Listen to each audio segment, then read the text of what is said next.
ഹേ all, നമ്മൾ ഇന്ന് unit 2 introduction to sociology part 1 unit 2 ആണ് നമ്മൾ നോക്കുന്നത്.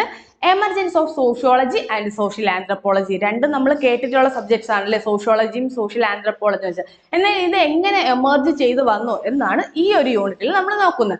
ഈ രണ്ട് സബ്ജക്റ്റും സോഷ്യോളജി ആയിരുന്നാലും സോഷ്യൽ ആന്ത്രപ്പോളജി ആയിരുന്നാലും ക്ലോസ്ലി കണക്റ്റഡ് ആയിട്ടുള്ള സബ്ജക്ട്സ് ആണ്. പേര് കേൾക്കുമ്പോൾ തന്നെ നമുക്ക് കുറച്ച് കണക്ഷൻസ് എടുക്കാൻ പറ്റും അല്ലേ. രണ്ടും എന്താ സൊസൈറ്റി ആയിട്ടും ഹ്യൂമൻ ബീങ്സ് ആയിട്ടും റിലേറ്റ് ചെയ്ത് വരുന്ന സബ്ജക്റ്റ് ആണ്. അതുകൊണ്ട് തന്നെ ഇത് ക്ലോസ്ലി കണക്റ്റഡ് ആയിട്ടുള്ള സബ്ജക്റ്റ് ആണ്. എന്താ പല കാര്യങ്ങളിലും നമുക്ക് ഇവരെ ഡിഫറൻഷിയേറ്റ് ചെയ്യാൻ പോലും ഡിഫിക്കൽട്ട് ആയിട്ട് വരും. അതായത് അവരുടെ എൻക്വയറിയിലായിരുന്നാലും അവരുടെ മെത്തഡോളജി ഫോളോ ചെയ്യുന്നതിനായിരുന്നാലും ഈ സോഷ്യോളജിയെ സോഷ്യൽ ആന്ത്രപ്പോളജിയും തമ്മിൽ ഡിഫറൻഷിയേറ്റ് ചെയ്യാൻ തന്നെ പാടായിട്ടുള്ള ഒരു സബ്ജക്റ്റ് ആണ്. ഈ രണ്ട് ഡിസിപ്ലിൻസും നമ്മുടെ സോഷ്യൽ സയൻസ് എന്ന് പറയുന്ന ആ ഒരു സബ്ജക്റ്റിൽ കുറച്ചുകൂടെ യങ്ങസ്റ്റ് ആയിട്ടുള്ള സബ്ജക്റ്റ് ആണ് ഈ രണ്ട്.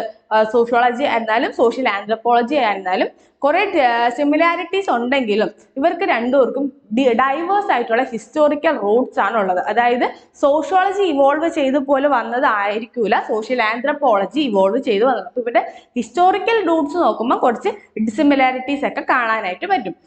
ഈ സോഷ്യോ ആന്ത്രപ്പോളജി ആണ് കുറച്ചും കൂടെ മുന്നേ ഇവോൾവ് ആയി വന്നത് എന്നും പറയപ്പെടുന്നുണ്ട്. സോഷ്യോളജിയെക്കാളും രണ്ടും യങ്ങസ്റ്റ് സബ്ജക്റ്റ് ആണെങ്കിലും സോഷ്യോളജിയെക്കാളും കുറച്ചുകൂടെ മുന്നേ ഇവോൾവ് ചെയ്ത് വന്നത് സോഷ്യൽ ആന്ത്രപ്പോളജി ആണെന്ന് പറയാറുണ്ട്. ഈ പക്ഷെ നമുക്ക് ആ ഒരു ഹിസ്റ്ററി ട്രേസ് ചെയ്യുമ്പോൾ നമുക്ക് കുറച്ചുകൂടി ഈസിയർ ആയിട്ട് ട്രേസ് ചെയ്യാൻ പറ്റുന്നത് സോഷ്യോളജിയുടെ എവല്യൂഷൻ അല്ലെങ്കിൽ സോഷ്യോളജിയുടെ ഹിസ്റ്ററിയാണ്. എന്തായിരുന്നാലും ഈ രണ്ട് സബ്ജക്റ്റും 19th സെഞ്ച്വറിയിലാണ് ഒരു അക്കാദമിക് ഡിസിപ്ലിൻ ആയിട്ട്, ഇവരുടെ ഹിസ്റ്ററിയും കാര്യങ്ങളും അതിന് മുന്നേ ഉണ്ടെങ്കിലും ഒരു അക്കാദമിക് ഡിസിപ്ലിൻ ആയിട്ട് 19th സെഞ്ച്വറിയിലാണ് സോഷ്യോളജിയും സോഷ്യൽ ആന്ത്രപ്പോളജിയും വരുന്നത്. അപ്പോൾ നമുക്ക് ആദ്യം സോഷ്യോളജിയുടെ എമർജൻസി നോക്കാം. സോഷ്യോളജി എങ്ങനെ നമ്മുടെ സൊസൈറ്റിയിൽ ഇവോൾവ് ചെയ്ത് വന്നു അല്ലെങ്കിൽ ഒരു എങ്ങനെ അക്കാദമിക് ഡിസിപ്ലിൻ ആയി എന്നുള്ളത് നമുക്ക് ആദ്യം നോക്കാം. വെസ്റ്റേൺ യൂറോപ്പിലാണ് ഇതിന്റെ ആദ്യത്തെ വേര് മുളയ്ക്കുന്നത് അല്ലെങ്കിൽ ഒരു ഹിസ്റ്റോറിക്കൽ റൂട്ട് ഉണ്ടാവുന്നതെന്ന് നമുക്ക് പറയാൻ പറ്റും. വെസ്റ്റേൺ യൂറോപ്പിൽ 18th 19th സെഞ്ച്വറിയിൽ ഒരുപാട് പെട്ടെന്നായിട്ടുള്ള റാപ്പിഡ് ആയിട്ടുള്ള പ്രൊഫൗണ്ട് ആയിട്ടുള്ള മാറ്റങ്ങൾ വരാനായിട്ട് തുടങ്ങി. ആ മാറ്റങ്ങൾ വന്നപ്പോഴത്തേക്കും അവിടെ ഒരു പാരഡൈം ഷിഫ്റ്റ് ഉണ്ടായി. അതായത് ഇത്രയും നാൾ നോക്കിക്കണ്ട രീതിക്ക് എന്നല്ലാതെ ഒരു കൺസർവേറ്റീവ് രീതി മാറി ഒരു പുതിയ രീതിക്ക് ആളുകൾ നോക്കി കാണാൻ തുടങ്ങി. അതാണ് ഒരു പാരഡൈം ഷിഫ്റ്റ് എന്ന് പറയുന്നത്. അപ്പൊ എന്താ അവിടെ ഇൻഡിവിജ്വൽസിന് കൂടെ ഇമ്പോർട്ടൻസ് കിട്ടി. അവർ സൊസൈറ്റിയെ മനസ്സിലാക്കാനായിട്ട് ഒരു പാരഡൈം ഷിഫ്റ്റ് കൊണ്ടുവരികയൊക്കെ ചെയ്തു. മാത്രമല്ല അവിടെ സയന്റിഫിക് ഡിസ്കവറീസും മെത്തഡോളജിയിലും ഒക്കെ ഒരുപാട് അഡ്വാൻസ്മെന്റ്സ് വന്നു തുടങ്ങിയ കാലഘട്ടമാണ് ഈ 18th 19th സെഞ്ച്വറീസ് എന്ന് പറയുന്നത്. നാച്ചുറൽ സയൻസിന്റെ കൂടുതൽ അവിടെ ഡെവലപ്പ് ചെയ്യാനായിട്ട് തുടങ്ങി. അതിലെ നാച്ചുറൽ സയൻസിലെ ഈ സിസ്റ്റമാറ്റിക് മെത്തേഡ്സ് നമ്മളെ ഫിസിക്കൽ വേൾഡ് സ്റ്റഡി ചെയ്യാനായിട്ട് യൂസ് ചെയ്ത് തുടങ്ങുന്നതൊക്കെ ഈ ഒരു സമയത്താണ്.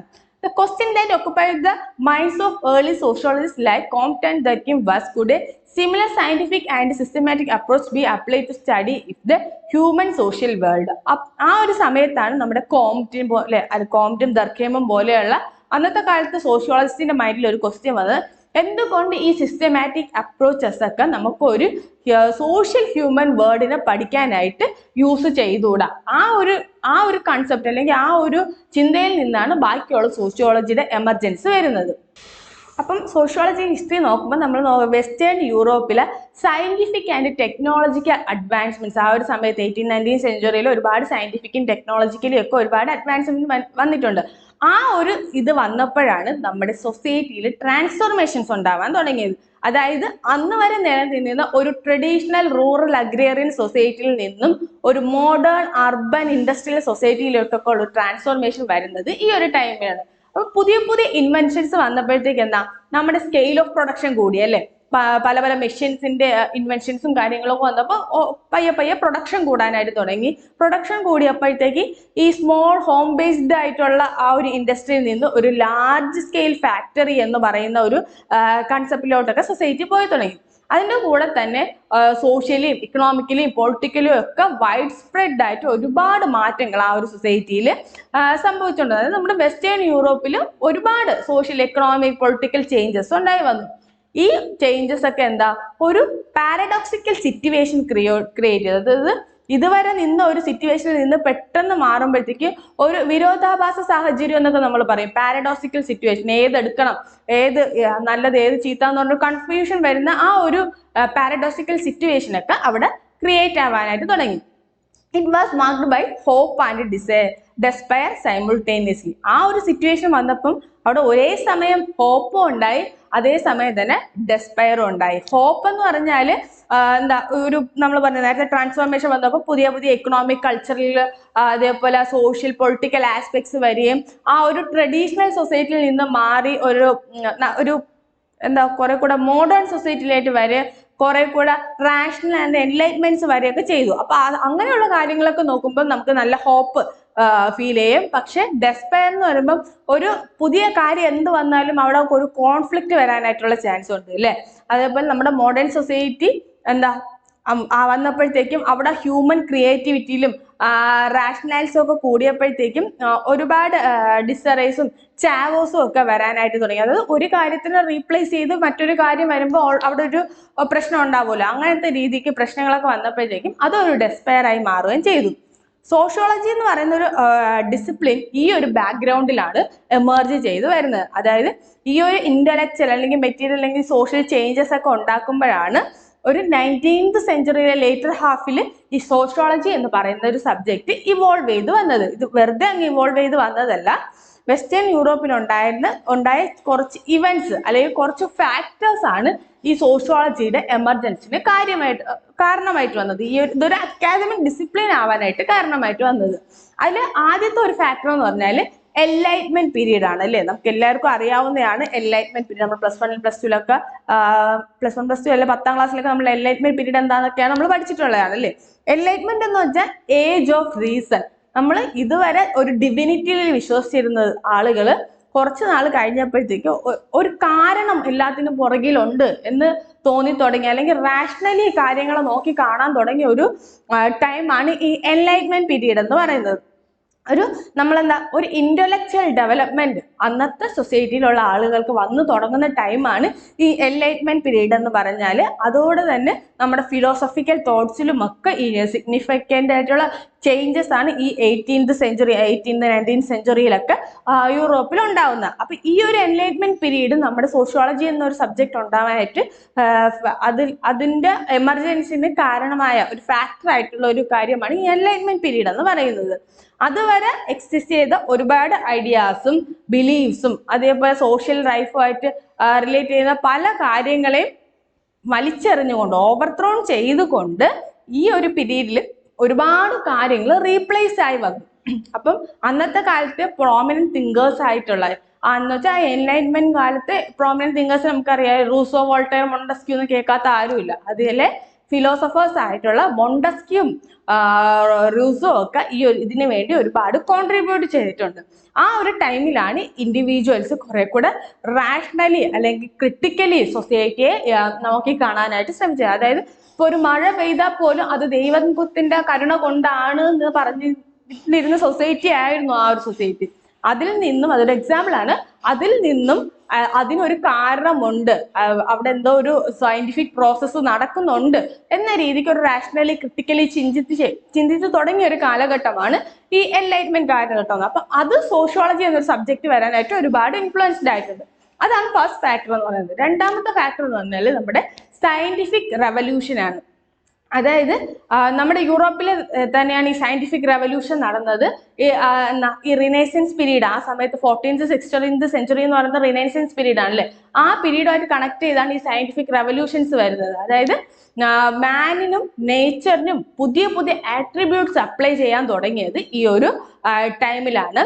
Natural object become the subject of close observation and experiments. നേരത്തെ പറഞ്ഞ പോലെ നേച്ചർ ഒബ്ജക്റ്റിന് നമ്മൾ കുറെ കൂടെ എക്സ്പെരിമെന്റലി അല്ലെങ്കിൽ ഒബ്സർവേഷനിലൂടെ മനസ്സിലാക്കാൻ തുടങ്ങിയ ഒരു കാലഘട്ടമാണ് ഈ സയന്റിഫിക് റെവല്യൂഷന്റെ കാലഘട്ടം എന്ന് പറയുന്നത്. ഈ റെവല്യൂഷന്റെ ഇമ്പാക്ട് എന്ന് പറയുന്നത് ഭയങ്കര ക്രൂഷ്യൽ ആയിരുന്നു. അതായത് നേച്ചറിനെയും സൊസൈറ്റിയും ഒക്കെ ചേഞ്ച് ചെയ്തുകൊണ്ട് ഒരുപാട് ഐഡിയാസ് വരുന്നത് ഈ ഒരു സയന്റിഫിക് റെവല്യൂഷനിലൂടെയാണ്. Major development of this scientific revolution were Copernican revolution and the moment towards heliocentric theory. നമ്മുടെ കോപ്പർനിക്കസ് നമുക്ക് അറിയാം അല്ലെ, അദ്ദേഹത്തിന്റെ ഏറ്റവും വലിയൊരു കണ്ടുപിടുത്തമാണ് അന്ന് നടന്നത് നമുക്കറിയാം. അതായത് ഹീലിയോസെൻട്രിക് തിയറിയിലോട്ടുള്ള ഒരു കൺവെൻഷൻ. ആദ്യം നമ്മൾ വിചാരിച്ചത് എന്താ, എർത്താണ് നടുക്കെന്നും ബാക്കി സാധനങ്ങൾ നമ്മൾ എർത്തിന് ചുറ്റുമാണ് റിവോൾവ് ചെയ്യുന്നതെന്നാണ് നമ്മൾ ആദ്യം വിചാരിച്ചു വെച്ചിരുന്നത് അല്ലേ. അതിനെ മാറ്റി അല്ല, സൺ ഹീലിയോസെൻട്രിക് തിയറി എന്ന് പറഞ്ഞാൽ എന്താ, സണ്ണാണ് നടക്കുന്നതെന്നും ബാക്കി പ്ലാനറ്റ്സ് അതിന്റെ ചുറ്റും റിവോൾവ് ചെയ്യുകയാണെന്നും ആദ്യം പറഞ്ഞത് കോപ്പർനിക്കസ് ആണ്. അപ്പൊ ആ ഒരു സയന്റിഫിക് റെവല്യൂഷൻ ഒക്കെ വരുന്നത് ഈ ഒരു ടൈമിലാണ്.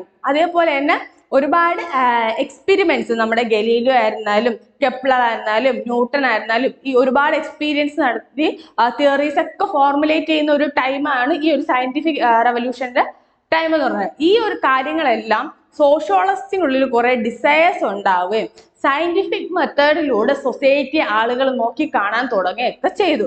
ആ ഒരു രീതിയിൽ നിന്നാണ് സോഷ്യോളജി എന്നൊരു സബ്ജക്ട് ഇന്നത്തെ കാലത്ത് വരെ വന്ന് നിൽക്കുന്നത്. അപ്പൊ നമുക്ക് ഫോർ എക്സാമ്പിൾ പറഞ്ഞാൽ തന്നെ അറിയാലോ, നമ്മള് ഡാർവിന്റെ എവല്യൂഷണറി തിയറി, ഇതൊക്കെ നടക്കുന്ന ആ സമയത്താണ് ഡാർവിൻ എവല്യൂഷണറി തിയറിയെ കുറിച്ച് പറയുന്നതൊക്കെ.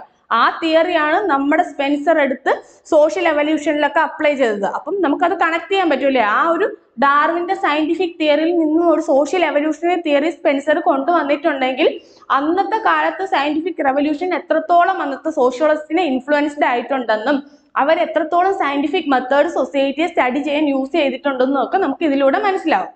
അപ്പം ഇത് പക്ഷെ ഒരു ചലഞ്ചാണ് അവിടെ കൊണ്ടുവന്നത്. പെട്ടെന്നുണ്ടായ ആ ഒരു മാറ്റം, ആ ഷിഫ്റ്റ്, അത്രയും നാൾ വിശ്വസിക്കുന്ന ഓൾഡ് ഐഡിയയിൽ നിന്നും ഒരു ഓൾട്ടർനേറ്റീവ് സജഷൻസ് കൊണ്ടുവരുമ്പോൾ ഓൾറെഡി കുറെ ചലഞ്ചസ് ഒക്കെ ഉണ്ടാവും. പക്ഷെ അവിടെ നിന്നൊക്കെയാണ് ഈ സോഷ്യോളജിയുടെ എമർജൻസ് എന്ന് പറയുന്നത്. അപ്പൊ ആദ്യം എൻലൈറ്റ്മെന്റ് പീരീഡ് ഒരു ഫാക്ടറായി, ഇപ്പോൾ സയന്റിഫിക് റെവല്യൂഷനും ഇതിന്റെ ഒരു ഫാക്ടർ ആയിരുന്നു.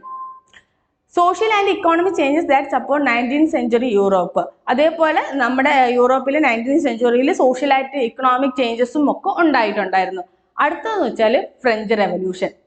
നമ്മുടെ സോഷ്യോളജിയിൽ ഏറ്റവും ഇമ്പോർട്ടൻ്റ് ആണ് നമ്മൾ പറയുന്നതാണല്ലേ ഫ്രഞ്ച് റെവല്യൂഷൻ. 1789 ഈ ഒരു റെവല്യൂഷൻ നടക്കുന്നത്.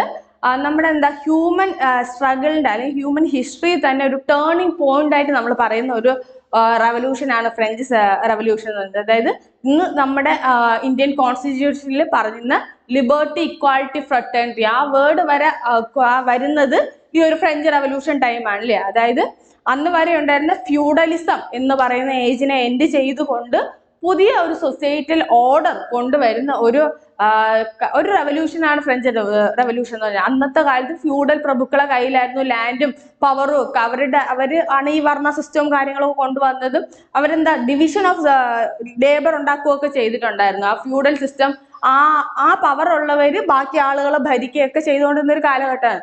അത് നിർത്തിക്കൊണ്ട് പുതിയൊരു ഓർഡർ നമുക്ക് വരുന്നത് ഈ ഫ്രഞ്ച് റെവല്യൂഷനിലൂടെയാണ്. അതായത് important contribution of the revolution was the far reaching changes that it brought not only French society but in society throughout the Europe.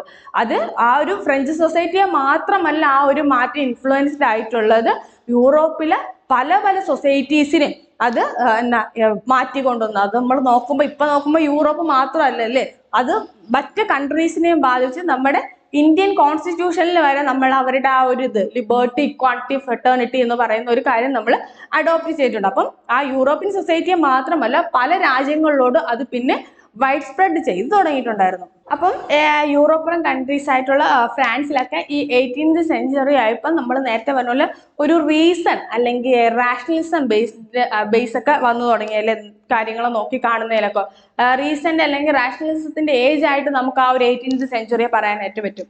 ആ കാലത്തുള്ള തിങ്കേഴ്സ് ആണ് നമ്മുടെ മോണ്ടസ്ക്യും, ലോക്കും, വോൾട്ടയറും, റൂസോ എന്നൊക്കെ പറയുന്നത്.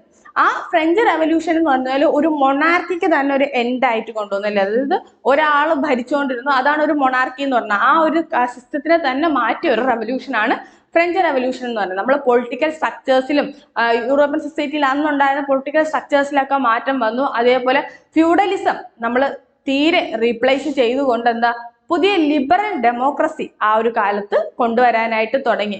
അവിടെയാണ് ഈ ലിബർട്ടി, ഇക്വാലിറ്റി, ഫ്രട്ടേണിറ്റി ഒക്കെ വരുന്നത്. അതേപോലെ അന്നത്തെ കാലത്ത് റൈറ്റേഴ്സ് എന്ന് വെച്ചാൽ കുറച്ച് ഡിസ്റ്റർബ്ഡ് ആണ്. കാരണം എവിടെയും ഒരു പുതിയ കാര്യം വരുമ്പോൾ അവിടെ കുറച്ച് ടാബോസും ഡിസോർഡേഴ്സും ഒക്കെ വരുമല്ലോ. അപ്പം അങ്ങനെ ഒരു പ്രശ്നം ഉണ്ടായപ്പോൾ അവർക്ക് സൊസൈറ്റിയെ റീസ്റ്റോർ ചെയ്തെടുക്കണം എന്നൊരു ചിന്ത വരെയും. പക്ഷെ പിന്നെ ആ റാഷണൽ തിങ്കേഴ്സ് മനസ്സിലാക്കി ഈ സോഷ്യൽ ചേഞ്ചസ്, ഒരു ചേഞ്ച് ഉണ്ടായാൽ പിന്നെ അത് റിട്ടേൺ പോവാനായിട്ടുള്ളത് ഇമ്പോസിബിൾ ആണെന്നും നമുക്ക് സൊസൈറ്റിയിലെ ഓർഡർ അതേ രീതിയിൽ കൊണ്ടുപോയിട്ട് പുതിയ പുതിയ കാര്യങ്ങൾ കൊണ്ടുവരണം എന്നൊക്കെ അന്നത്തെ തിങ്കേഴ്സിന് തോന്നി തുടങ്ങി. അപ്പം ആ ഒരു ടൈമിൽ, ആ ഒരു 18th 19th സെഞ്ചുറിയിൽ നമ്മുടെ സോഷ്യോളജി ഷേപ്പ് ചെയ്ത് വരെയും ഒരു ഇൻഡസ്ട്രിയൽ റെവല്യൂഷനൊക്കെ അപ്പോൾ ഈ എവോൾവ് ചെയ്ത് വരുന്നൊക്കെ അവിടെയാണ്. ആ ഒരു സിറ്റുവേഷനിലാണ് സോഷ്യോളജി എന്ന് പറയുന്ന ആ ഒരു കോണ്ടെക്സ്റ്റ് തന്നെ ഇവോൾവ് ചെയ്ത് വരുന്നത്. അപ്പൊ നമുക്ക് അടുത്തത് എന്താണ് ഇൻഡസ്ട്രിയൽ റവല്യൂഷൻ എന്ന് നോക്കാം. ഇതെന്ന് പറഞ്ഞാൽ ഒരു സിംഗിൾ ഇവന്റ് കൊണ്ട് നമുക്ക് ഒരു ഇൻഡസ്ട്രിയൽ റവല്യൂഷൻ പറയാനായിട്ട് പറ്റൂല. ഒരുപാട് ഇന്റർ റിലേറ്റഡ് ആയിട്ടുള്ള ഡെവലപ്മെന്റ്സ് കൂടി ചേർന്നിട്ടാണ് ഈ ഒരു ട്രാൻസ്ഫോർമേഷൻ വെസ്റ്റേൺ വേൾഡിൽ ഉണ്ടാകുന്നത്. അതായത് നമ്മുടെ അഗ്രേറിയൻ സൊസൈറ്റിയെ നമ്മുടെ ഇൻഡസ്ട്രിയൽ ആയിട്ട് എന്താ ആ ഒരു ട്രാൻസ്ഫോർമേഷൻ ആണ് ഇവിടെ ഇൻഡസ്ട്രിയൽ റവല്യൂഷനിലൂടെ കൊണ്ടുവന്നിട്ടുള്ളത്. അതായത് ഒരു 1760s AD ആ ഒരു ടൈമിലാണ് ഈ ഒരു ഇൻഡസ്ട്രിയൽ റവല്യൂഷൻ വരുന്നത്. ഇംഗ്ലണ്ടിലാണ് മെയിൻലി വന്നത്. പിന്നെന്താ അത് ബാക്കിയുള്ളടത്ത് സ്പ്രെഡ് ആവുകയാണ് ചെയ്തത്. ആ ഒരു റെവല്യൂഷൻ എന്ന് വെച്ചാൽ ഒരുപാട് സോഷ്യൽ ഇക്കോണമിക് ലൈഫിലൊക്കെ ഒരുപാട് മാറ്റം കൊണ്ടുവരികയും യൂറോപ്പിലെ മറ്റ് കൺട്രീസിൽ സ്പ്രെഡ് ആവുകയൊക്കെയാണ് ചെയ്തത്. അപ്പം ഈ ഒരു ഇൻഡസ്ട്രിയൽ റവല്യൂഷന്റെ ടൈമിൽ പുതിയ ടൂൾസും ടെക്നിക്സും ഒക്കെ ഇൻവെന്റ് ചെയ്തിട്ട് ഒരു ലാർജ് സ്കെയിൽ ഗുഡ് പ്രൊഡക്ഷൻ ഒക്കെ ഉണ്ടാവാൻ തുടങ്ങുന്നത് ഈ ഒരു ഇൻഡസ്ട്രിയൽ റവല്യൂഷന്റെ കാര്യമാണ്. ഇവിടെ ഗുഡ്സിന്റെ പ്രൊഡക്ഷൻ കൂടി വന്നപ്പോഴത്തേക്ക് അവിടെ എന്താ ഒരു ഫാക്ടറി സിസ്റ്റം ഇൻട്രൊഡ്യൂസ് ചെയ്തു. ഈ ഫാക്ടറി സിസ്റ്റം ഉണ്ടായപ്പോഴാണ് എന്താ ഈ ഫ്യൂഡൽ ആയിട്ടുള്ള ആളുകളിൽ നിന്നും ഇക്കോണമിയൊക്കെ എന്താ ഒരു ക്യാപിറ്റലിസ്റ്റ് സിസ്റ്റത്തിലോട്ട് പോകുന്നത് അല്ലെ. പ്രൊഡക്ഷൻ ആ ഒരു ഫ്യൂഡലിന്റെ കയ്യിൽ നിന്നുള്ള എക്കോണമി ഒക്കെ ഒരു ക്യാപിറ്റലിസ്റ്റ് സിസ്റ്റത്തിലോട്ടൊക്കെ പോകുന്നത് ഈ ഇൻഡസ്ട്രിയൽ റവല്യൂഷൻ ടൈമിലാണ്. അതേപോലെ ഈ ക്യാപിറ്റലിസ്റ്റ് ക്ലാസ് എന്ന് പറയുന്ന ഒരു പുതിയ ക്ലാസ് എമർജ് ചെയ്ത് വരുന്നത് ഈ ഒരു ടൈമിലാണ്. ആ ക്യാപിറ്റലിസ്റ്റ് ക്ലാസ് ആണ് പിന്നെയുള്ള പ്രൊഡക്ഷൻ എന്ന് പറയുന്ന ആ ന്യൂ സിസ്റ്റത്തിനെയൊക്കെ കൺട്രോൾ ചെയ്ത് പോയിരുന്നത്. അപ്പം അവിടെ അതുവരെ ഉണ്ടായിരുന്ന ഈ ഹാൻഡ് മെയ്ഡ് ഗുഡ്സ് ഒക്കെ പിന്നെ മെഷീൻ വെച്ച് യൂസ് ചെയ്ത് പുതിയ ഗുഡ്സ് ആക്കി ഒരു ഫാക്ടറി എന്ന രീതിയിലേക്ക് മാറുകയൊക്കെ ചെയ്തു. അപ്പൊ എന്താ സൊസൈറ്റിയിൽ ഒരുപാട് ചേഞ്ചസ് വന്നു. അതായത് ഈ ക്യാപിറ്റലിസം പ്രൊഡക്ഷൻ കൂടിയപ്പോൾ ഫാക്ടറി സിസ്റ്റം വന്നു. ഫാക്ടറി സിസ്റ്റം വന്നപ്പോൾ അവിടെ ക്യാപിറ്റലിസം ഉണ്ടായി. ക്യാപിറ്റലിസം എന്ന് പറയുന്ന ന്യൂ ക്ലാസ് അവിടെ ഇവോൾവ് ആയി വന്നു. അങ്ങനെ വന്നപ്പോഴത്തേക്ക് അവിടെ പ്രൊഡക്ഷൻ ഇൻക്രീസ് ചെയ്ത് തുടങ്ങി. പ്രൊഡക്ഷൻ ഇൻക്രീസ് ചെയ്യുമ്പോൾ പോപ്പുലേഷൻ ഡെൻസിറ്റി കൂടി വന്നു. പോപ്പുലേഷൻ ഡെൻസിറ്റി വന്നപ്പോൾ എന്താ ഒരാൾക്ക് അവർ താമസിക്കുന്ന സ്ഥലം ഉണ്ടാകുമ്പോൾ അവർ അർബൻ ഏരിയാസിലോട്ട് മൈഗ്രേറ്റ് ചെയ്ത് തുടങ്ങി. അപ്പൊ അർബൻ ഏരിയാസിലോട്ട് മൈഗ്രേഷൻ തുടങ്ങി. പിന്നെന്താ ആ ഒരു മൈഗ്രേഷൻ നടക്കുമ്പോൾ ഓൾറെഡി അവിടെ നമുക്ക് അർബനൈസേഷൻ ഉണ്ടാവുമല്ലോ. ഒരു വൈഡ് സ്പ്രെഡ് ആയിട്ടുള്ള അർബനൈസേഷൻ ഉണ്ടായി. ആ അർബനൈസേഷൻ ഉണ്ടായപ്പോൾ ചിലരുടെ കയ്യിൽ കൂടുതൽ കാശായി, ചിലരുടെ കയ്യിൽ കുറവ് കാശായി. അങ്ങനെ ഉള്ളപ്പോൾ ഇക്കണോമിക് ഡിസ്പാരിറ്റീസ് വന്നു തുടങ്ങി. അത് അവസാനം ചാവോസിലോട്ടും ഡിസോർഡേഴ്സിലോട്ടും പോകും. ഈ എക്കണോമിക് ഡിസ്പാരിറ്റി വരുമ്പോൾ അങ്ങോട്ടും ഇങ്ങോട്ടും അടിയൊക്കെ ആയിട്ട് പിന്നെ അവിടെ ചാവോസും ഡിസോർഡേഴ്സും ഒക്കെ ഉണ്ടാവുക. ഇതാണ് ആ ഒരു കാലത്ത് മെയിൻലി നടന്നു വന്നത്. അപ്പം ഈ ഒരു സമയത്ത് ഇൻഡസ്ട്രിയൽ റവല്യൂഷൻ എന്ന തീമില് നമ്മുടെ ഏർലി സോഷ്യോളജിസ്റ്റുകളിൽ കൂടുതൽ ആ ഒരു ട്രാൻസ്ഫോർമേഷനെ കുറിച്ചാണ് പറയുന്നത്. അതായത് വെറുതെ condition of the labour, transformation of property, urbanisation and technology. അതായത് ആ സമയത്തുണ്ടായിരുന്ന അവിടെ ഉണ്ടായിരുന്ന ലേബേഴ്സിന്റെ കണ്ടീഷനും അതേപോലെ അന്നുണ്ടായ ആ പ്രോപ്പർട്ടിയിലുള്ള ട്രാൻസ്ഫോർമേഷനും അതേപോലെ അർബനൈസേഷനെയും ടെക്നോളജിയെ കുറിച്ചൊക്കെയാണ് ആ ഒരു കാലത്ത് സോഷ്യോളജിസ്റ്റ് കൂടുതലായിട്ട് കൺസേൺ ചെയ്ത് വരുന്നത്. അപ്പം ഇത്രയാണ് ഈ factors contributing to the emergence of sociology എന്ന് പറയുന്നത്. ഈ എല്ലാ കാര്യങ്ങളും നമുക്ക് നോക്കുകയാണെങ്കിൽ ഇതെല്ലാം സോഷ്യോളജി ഇവോൾവ് ചെയ്ത് വരാനായിട്ട് ഏറ്റവും ഇമ്പോർട്ടൻസ് ആയിട്ടുള്ള ഫാക്ടേഴ്സ് ആണല്ലേ. അപ്പൊ ഇങ്ങനെ നമ്മൾ സോഷ്യോളജി എമർജ് ചെയ്ത് വന്നു.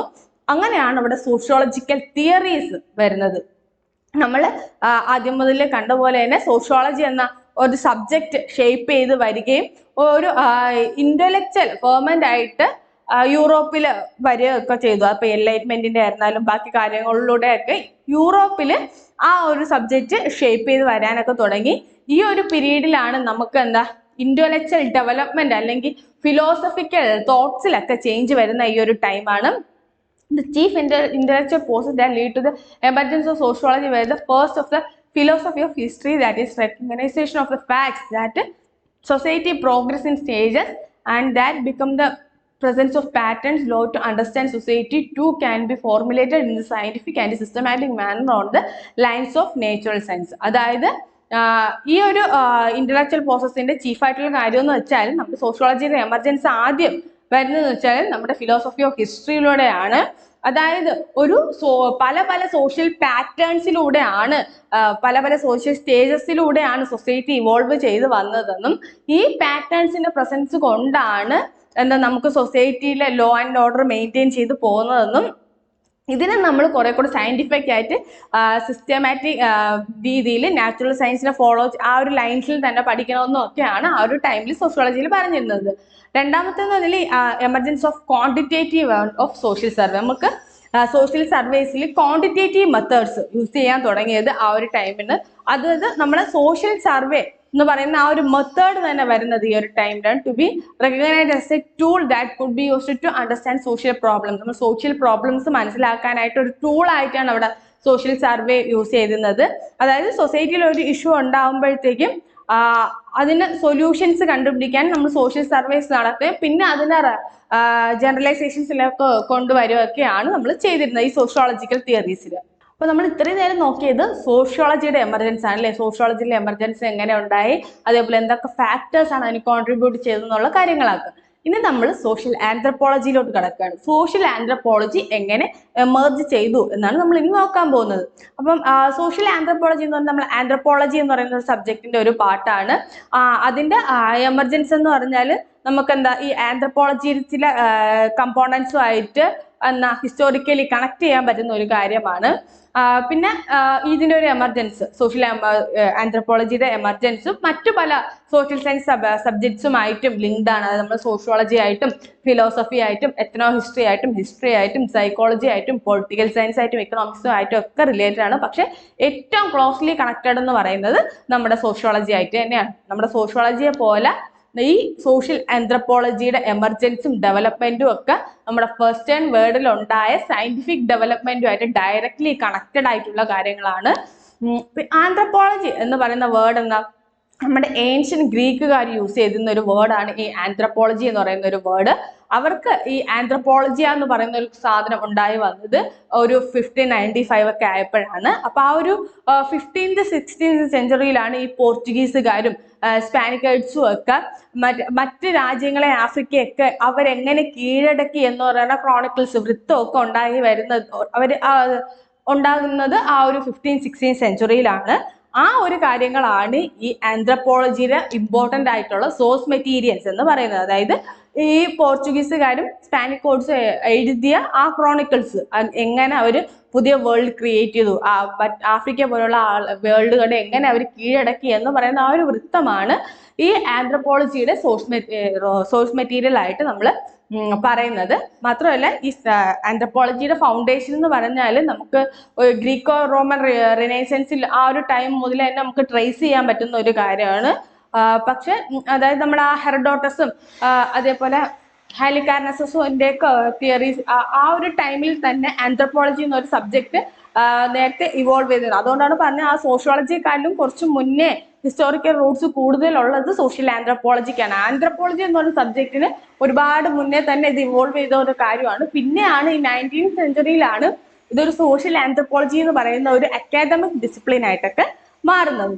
അപ്പം ഈ സോഷ്യൽ ആന്ത്രപ്പോളജിയിലെ ഫസ്റ്റ് 2 ഫേസ് ഓഫ് ഡെവലപ്മെന്റ് ആണ് ഇതിനുള്ളത്. ഇതിന് ആദ്യത്തെ ഫേസ് ഓഫ് ഡെവലപ്മെന്റ് എന്ന് പറഞ്ഞാൽ 15th സെഞ്ചുറി AD അതായത് നമ്മുടെ റിനൈസൻസ് പീരീഡ് അല്ലെ, യൂറോപ്പിലെ റിനൈസൻസ് പീരീഡ് ഇൻഫ്ലുവൻസ്ഡ് ആവുന്ന എക്സ്പീരിയൻസ് ചെയ്യുന്ന ആ ഒരു ടൈമാണ് 15th സെഞ്ചുറി എന്ന് പറയുന്നത്. ആ ഒരു സമയത്ത് ഒരുപാട് എമിനന്റ് ആയിട്ടുള്ള ഫിലോസഫേഴ്സ് ഒരുപാട് കോൺട്രിബ്യൂഷൻസ് സൊസൈറ്റിയെ മനസ്സിലാക്കാനായിട്ട് ചെയ്തിട്ടുണ്ടായിരുന്നു. അതായത് നമ്മുടെ റൂസോയും ബീക്കോയും ബാരോൺ ഡി മൊണ്ടെസ്കിയും അതേപോലെ ജോൺ ലോക്കും ഇങ്ങനെ ഒരുപാട് ആളുകൾ അന്നത്തെ പ്രോമിനന്റ് ആയിട്ടുള്ള തിങ്കേഴ്സ് ആ സമയത്ത് സോഷ്യൽ ഫിനോമിനെ പഠിക്കാനായിട്ട് ശ്രമിച്ചിട്ടുണ്ടായിരുന്നു. അപ്പം ഇവരുടെ ആ സമയത്തുണ്ടായിരുന്ന വർക്ക്സ് ആണ് ഒരു ഫിലോസഫിക്കൽ ഫൗണ്ടേഷൻസ് കൊണ്ടുവരുന്നത്. നമ്മുടെ സോഷ്യൽ സയൻസിൽ തന്നെ ഡെവലപ്മെന്റിന് ആവശ്യമായിട്ടുള്ള ഫിലോസഫിക്കൽ ഫൗണ്ടേഷൻസ് കൊണ്ടുവരുന്നത് ഇവരുടെ ആ വർക്ക്സ് ആണ്. അതുപോലെ തന്നെ science of human society including sociology and anthropology. Social സയൻസിന് മാത്രമല്ല ആന്ത്രപ്പോളജിയിലായിരുന്നാലും സോഷ്യോളജി ആയിരുന്നാലും ഈ ഹ്യൂമൻ സൊസൈറ്റിയെ കുറിച്ചുള്ള സയന്റിഫിക് ആയിട്ടുള്ള പഠനങ്ങളൊക്കെ വരുന്നത് ഈ ഒരു ടൈമിലാണ്. നമ്മുടെ ഏർലിയർ ഫിലോസഫിയിൽ നിന്നും അതേപോലെ ഹിസ്റ്റോറിക്കൽ സ്റ്റഡീസിൽ നിന്നും ഒക്കെ നമ്മുടെ സോഷ്യോളജിയും ആന്ത്രപ്പോളജിയും ഒക്കെ ഡെവലപ്പ് ചെയ്ത് കൊണ്ടുവരുന്നത് 2 ഫേസിലൂടെയാണ് നമ്മൾ പറഞ്ഞത്. അതിൽ ആദ്യത്തെ ഫേസാണ് നമ്മൾ നോക്കുന്നത്. ആദ്യത്തെ ഫേസിലെന്ന് പറഞ്ഞാൽ നമ്മുടെ ഫിലോസഫർ സയന്റിസ്റ്റ് ഒക്കെ എന്താ നമ്മുടെ മനുഷ്യനെ കുറിച്ചുള്ള സ്റ്റഡിയെ സെപ്പറേറ്റ് ചെയ്യാനായിട്ട് തുടങ്ങി. അതായത് സൊസൈറ്റിയെ കുറിച്ചും സിവിലൈസേഷനെ കുറിച്ചും അതേപോലെ മനുഷ്യനെ കുറിച്ചുള്ള സ്റ്റഡിയൊക്കെ എന്താ ഹിസ്റ്ററിയിൽ നിന്നൊക്കെ എന്നാ ഒരു സെപ്പറേറ്റ് ചെയ്ത് കൊണ്ടുവരാനായിട്ട് തുടങ്ങി. എന്നിട്ട് ഒരു ജനറൽ സോഷ്യൽ സയൻസ് എന്ന രീതിക്ക് കൊണ്ടുവരാനായിട്ട് തുടങ്ങുന്നു. അന്നത്തെ കാലത്തെ ഹോബൽ എന്ന് പറയുന്ന ആൾ പറയുന്നത് വെച്ചാൽ anthropology stems primarily from natural science. Natural സയൻസിൽ നിന്നാണ് ഈ ആന്ത്രപ്പോളജി മെയിൻലി വന്നിട്ടുള്ളത് എന്നാണ്. അതേപോലെ ഈ വിവാൻ പ്രിച്ചാർഡ് പറയുന്നത് വെച്ചാൽ ഒരു broad division of opinion between those who regard social anthropology as a natural science and who regard it as one of the humanities. ചിലര് ഇപ്പോഴും പറയുന്നത്, അന്നത്തെ കാലത്ത് പറഞ്ഞിരുന്നത് ഇത് ഹ്യൂമാനിറ്റീസിന്റെ പാർട്ടാണെന്നും ചിലർ പറയുന്നത് ഇത് നാച്ചുറൽ സയൻസിന്റെ പാർട്ടാണെന്നും ആണ്. അപ്പം അങ്ങനെ ഒരു ബ്രോഡ് ഡിവിഷൻ ഓഫ് ഒപ്പീനിയൻസ് തമ്മിൽ അന്നത്തെ കാലത്തും ഉണ്ടായിരുന്നു എന്നാണ്. പക്ഷെ ഈ ഒരു ഡിവിഷൻ എന്ന് പറഞ്ഞാൽ എന്താ, perhaps it shapes relation between anthropology and history and being discussed. അത് പക്ഷേ ഈ ഒരു ഇത് മാറി വന്നതെന്ന് പറഞ്ഞാൽ നമ്മുടെ ആന്ത്രപ്പോളജിയും ഹിസ്റ്ററിയുമായിട്ടുള്ള കാര്യങ്ങളൊക്കെ ഡിസ്കസ് ചെയ്ത് വന്നപ്പോഴത്തേക്ക് അതിനൊരു ഷേപ്പായിട്ട് വന്നു തുടങ്ങി. അപ്പോഴാണ് നമ്മൾ സെക്കൻഡ് ഫേസ് ഉണ്ടാവുന്നത്. സെക്കൻഡ് ഫേസ് ഓഫ് ഡെവലപ്മെന്റ് എന്ന് പറയുന്നത് നമ്മുടെ നാച്ചുറൽ സയൻസിൽ നിന്നും ഒരു സ്റ്റാറ്റിക് ഇക്വിലിബ്രിയം, അതായത് നാച്ചുറൽ സയൻസ് എന്ന് പറഞ്ഞാൽ എപ്പോഴും സ്റ്റാറ്റിക് ആയിട്ട് നിൽക്കുന്ന കാര്യമല്ല. ഒരു തിയറി അല്ലെങ്കിൽ ഒരു പ്രിൻസിപ്പിൾ ഉണ്ടായാൽ അതിൽ തന്നെ ഉറച്ചു നിൽക്കുന്നതാണ് നമ്മുടെ നാച്ചുറൽ സയൻസ് എന്ന് പറയുന്നത്. എന്നാൽ അതിൽ നിന്നും ഒരു ഡൈനാമിക് മോഡലിലോട്ട് മാറാൻ തുടങ്ങിയ ഒരു ടൈമാണ് സെക്കൻഡ് ഫേസ് ഓഫ് ഡെവലപ്മെന്റ് എന്ന് പറയുന്നത്. ഇവിടെ എന്ന് വെച്ചാൽ നമ്മുടെ തെർമോഡൈനാമിക്സും അതേപോലെ ഡാർവിന്റെ എവല്യൂഷണറി തിയറി ഒക്കെ ഇൻട്രൊഡ്യൂസ് ചെയ്യുന്നത് ഈ ഒരു ടൈമിലാണ്. അപ്പം ആന്ത്രപ്പോളജി എന്ന ഒരു 1860s ഒക്കെ ആയപ്പോഴത്തേക്ക് ഒരു അറ്റംപ്റ്റ് ചെയ്തു. അതായത് ഈ ജനറൽ ആന്ത്രപ്പോളജിക്കൽ ഡിസിപ്ലിൻസിനെ ഇന്റഗ്രേറ്റ് ചെയ്യാനായിട്ടും അതേപോലെ അതിനെ ഹിസ്റ്ററി ഓഫ് മാൻ ആയിട്ട് എൻഗേജ് ചെയ്യാനായിട്ടും ഒരു അറ്റംപ്റ്റ് ആന്ത്രപ്പോളജി നടത്തുകയും ഒരു 1870s മുതൽ ഒരു ആന്ത്രപ്പോളജിക്ക് ഒരു ഡിസ്റ്റിങ്റ്റീവ് ക്യാരക്ടർ ഉണ്ടാവുകയും അത് ഒരു ഫിസിക്കൽ ആന്ത്രപ്പോളജി അല്ലെങ്കിൽ പ്രീ ഹിസ്റ്ററി എത്തനോളജി എന്നൊരു രീതിക്ക് അത് മാനിഫെസ്റ്റ് ആയി വരികയൊക്കെ ചെയ്യുന്നത് ഈ സെക്കൻഡ് ഫേസ് ഓഫ് ഡെവലപ്മെന്റിലാണ്. പിന്നെ ഈ ഒരു പീരീഡ് എന്ന് പറഞ്ഞാൽ ആന്ത്രപ്പോളജി ഒരു അക്കാദമിക് ഡിസിപ്ലിൻ ആയിട്ട് എമർജ് ചെയ്ത് വരുവാനായിട്ടാണ് ഈ ഒരു സെക്കൻഡ് ഫേസ് ഓഫ് ഡെവലപ്മെന്റിൽ തുടങ്ങുന്നത്. അപ്പം ഈ 15th 16th അല്ലെങ്കിൽ 17th 18th സെഞ്ചുറി ഒക്കെ നമ്മൾ ഈ സോഷ്യോളജി ആയിരുന്നാലും ആന്ത്രപ്പോളജി ആയിരുന്നാലും അവരുടെ ട്രേസസ് ഉണ്ടായിരുന്നെങ്കിലും അല്ലെങ്കിൽ അവരുടെ ഹിസ്റ്ററി ഉണ്ടായിരുന്നെങ്കിലും 19th സെഞ്ചുറിയിലാണ് ഒരു അക്കാദമിക് ഡിസിപ്ലിൻ ആയിട്ട് ഇവർ രണ്ടുപേരും, അത് സോഷ്യോളജി ആയിരുന്നാലും സോഷ്യൽ ആന്ത്രപ്പോളജി ആയിരുന്നാലും വരുന്നത്. പിന്നെ ഈ സോഷ്യൽ ആന്ത്രപ്പോളജിക്ക് കാരണമായിട്ടുള്ള ഒരു സിഗ്നിഫിക്കൻറ്റ് ഫാക്ടർ എന്ന് പറഞ്ഞാൽ various intellectual and socio economic political changes taking place in the 18th and 19th century in Europe. നമ്മൾ നേരത്തെ സോഷ്യോളജിയുടെ കാര്യം പറഞ്ഞ പോലെ തന്നെ ഈ യൂറോപ്പിൽ നടന്ന ഈ 18th 19th സെഞ്ചുറിയിൽ നടന്ന ഇന്റലക്ച്വൽ ആയിട്ടുള്ളയും സോഷ്യോ പൊളിറ്റിക്കൽ ആയിട്ടുള്ള ചേഞ്ചസുമാണ് ഇതിനും ഒരു സിഗ്നിഫിക്കൻറ്റ് ഫാക്ടർ ആയിട്ട് മാറുന്നത്. ഇതൊക്കെ കൊണ്ടാണ് നമ്മൾ ആദ്യമേ പറഞ്ഞത് ഈ സോഷ്യോളജിയുടെ മെത്തഡോളജി ആയിരുന്നാലും ഇൻക്വയറി ആയിരുന്നാലും സോഷ്യോളജിയുടെ സോഷ്യൽ ആന്ത്രപ്പോളജിയെ സെപ്പറേറ്റ് ചെയ്യാനായിട്ട് ഡിഫിക്കൽട്ട് ആയിട്ടുള്ളത്. പിന്നെ ഇതിന്റെ വേറൊരു ഇൻഫ്ലുവൻസിന്റെ ആയിട്ടുള്ള കാര്യം എന്ന് വെച്ചാൽ നമ്മൾ നേരത്തെ പറഞ്ഞ ഫ്രഞ്ച് റെവല്യൂഷനും ഇൻഡസ്ട്രിയൽ റെവല്യൂഷൻ, യൂറോപ്പിൽ നടന്ന ഈ രണ്ട് റെവല്യൂഷനും സോഷ്യൽ ആന്ത്രപ്പോളജി എന്ന ഡിസിപ്ലിന്റെ ഉണ്ടായി വരാനും ഒരുപാടായിട്ട് കാരണമായിട്ടുണ്ട്. പിന്നെ ആ ഒരു ടൈമിലാണ് ഒരു മോഡേൺ സോഷ്യൽ ആന്ത്രപ്പോളജി, ഒരു സോഷ്യൽ ആന്ത്രപ്പോളജി ഉണ്ടായിരുന്നു, അതിൽ നിന്ന് ഒരു മോഡേൺ സോഷ്യൽ ആന്ത്രപ്പോളജി എമർജ് ചെയ്ത് വരാനായിട്ട് തുടങ്ങി.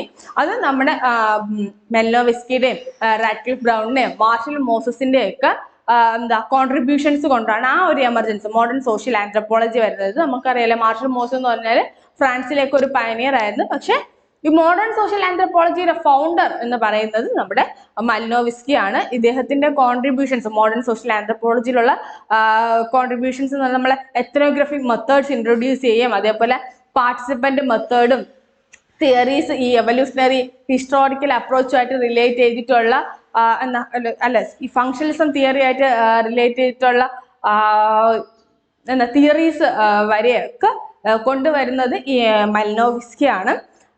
അതേപോലെ തന്നെ ഇദ്ദേഹത്തിന്റെ സിഗ്നിഫിക്കന്റ് വർക്ക്സ് എന്ന് പറഞ്ഞാൽ argonauts of the western specific 1922 and crime and customs in savage society 1926, a scientific theory of culture and other stages 1944. ഇങ്ങനെ ഒരുപാട് ബുക്സ് അല്ലെങ്കിൽ വർക്ക്സ് ഇദ്ദേഹത്തിന് ഉണ്ടായിരുന്നു. അതേപോലെ ബാക്കി ഓതേഴ്സും റാഡ്ക്ലിഫ് ബ്രൗണിനായിരുന്നാലും മാർഷൽ മോസസിലായിരുന്നാലും ഒരുപാട് തിയറീസും അതേപോലെ ബുക്സും ഒക്കെ ഈ മോഡേൺ സോഷ്യൽ ആന്ത്രപ്പോളജിയുടെ എമർജൻസിന് വേണ്ടി കാരണമായിട്ടുണ്ട്. പിന്നെ നമ്മുടെ സോഷ്യൽ ആന്ത്രപ്പോളജിയുടെ പയനിയേഴ്സ് എന്ന് പറഞ്ഞാൽ നമ്മുടെ ലൂയിസ് ഹെൻറി മോർഗനും അതേപോലെ ജോൺ ഫെർഗസനും ലെനനും അഡോൾഫ് ബേസിക്കും സർ എഡ്വാർഡ് ബേർണഡ് ടൈലറും ഫാൻസ് ബ്രാവോസും സർ ജെയിംസ് ജോർജ് ഫ്രാസറും അങ്ങനെ WHR റിവേഴ്സും ഇങ്ങനെ ഒരുപാട് ആളുകൾ നമ്മുടെ സോഷ്യൽ ആന്ത്രപ്പോളജിയിലും പയനിയർ ആയിട്ട് പറയുന്നുണ്ട്. അതേപോലെ മറ്റു പല ആന്ത്രപ്പോളജിസ്റ്റുകളും സിഗ്നിഫിക്കൻ്റ് ആയിട്ടുള്ള കോൺട്രിബ്യൂഷൻസ് ഇതിൽ കൊടുത്തിട്ടുണ്ട്. പർട്ടിക്കുലർലി ഈ സോഷ്യൽ ആന്ത്രപ്പോളജിയിൽ ഒരുപാട് കോൺട്രിബ്യൂഷൻസ് കൊടുത്തിട്ടുണ്ട്. അപ്പൊ നമ്മൾ ഇന്ന് നോക്കിയെന്ന് വെച്ചാൽ എന്താ, സോഷ്യോളജിയുടെ സോഷ്യൽ ആന്ത്രപ്പോളജിയുടെ എമർജൻസും അവരുടെ ഡിഫറൻസും ഒക്കെയാണ്. പിന്നെ അവരെങ്ങനെ അപ്ലൈ ചെയ്യുന്ന അവരുടെ സെറ്റിംഗ് പ്രയോറിറ്റി എങ്ങനെയാണ്, അവരുടെ സ്കോപ്പ്, കൺസെപ്റ്റ്, മെത്തേഡ് എന്നൊക്കെയാണ് ഈ ഒരു യൂണിറ്റിലൂടെ നമ്മൾ കവർ ചെയ്തു പോകുന്നത്. മെയിൻലി സോഷ്യോളജി എങ്ങനെ എമർജ് ചെയ്തു വന്നു, സോഷ്യൽ ആന്ത്രപ്പോളജി എങ്ങനെ എമർജ് ചെയ്തിട്ട് വന്നു, അത് എമർജൻസി ഉള്ള ഫാക്ടേഴ്സ് എന്തെന്നൊക്കെയാണ് നമ്മൾ ഈ ഒരു മോഡ്യൂളിൽ നോക്കിയത്. Thank you.